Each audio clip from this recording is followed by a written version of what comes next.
પાનોલીમાં માનસિક બીમાર મહિલાનો પાણીના ટાંકામાં પડી આપઘાત. નખત્રાણા તાલુકાના પાનોલી ગામે રહેતા 40 વર્ષીય મહિલાએ કોઈ અગમ્ય કારણોસર સોમવારે સવારે પોતાના ઘરના પાણીના ટાંકામાં પડતું મૂકીને આપઘાત કરી લેતા પરિવારજનોમાં શોકનું મોજું ફેલાઈ ગયું હતું.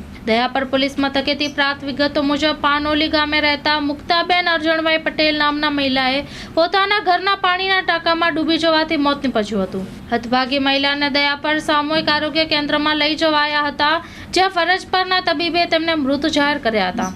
દયાપર પોલીસની પ્રાથમિક તપાસમાં મરણ જનાર મહિલાના છેલ્લા 20 વર્ષથી છૂટાછેડા થઈ ગયા છે અને કોઈ સંતાન નથી અને માતા પિતાના ઘરે રહે છે અને માનસિક વિચલિત હાલતમાં વારંવાર આત્મઘાતી પગલું ભરી લેવાનું માતાને જણાવતી હતી. તે દરમિયાન સોમવારે સવારે ઘરના પાણીના ટાંકામાં પડીને આપઘાત કરી લીધો હોવાનું મરણ જનારની માતાએ પ્રાથમિક પૂછપરછમાં જણાવ્યું હોવાનું ઇન્ચાર્જ પીએસઆઈને જણાવ્યું હતું અને પોલીસે વધુ તપાસ હાથ ધરી છે.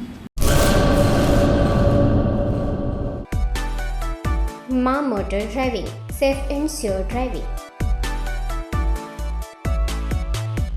ડ્રાઇવિંગ એ શોખ સાથે આપની મોટી જવાબદારી પણ છે. અમારા ઇન્સ્ટ્રક્ટર દ્વારા સચોટ અને સરળ માર્ગદર્શન. આપની રોજની તાલીમની માહિતી મેળવીને શું અધુરાશ છે એના ઉપર પૂરું ફોકસ કરાય છે.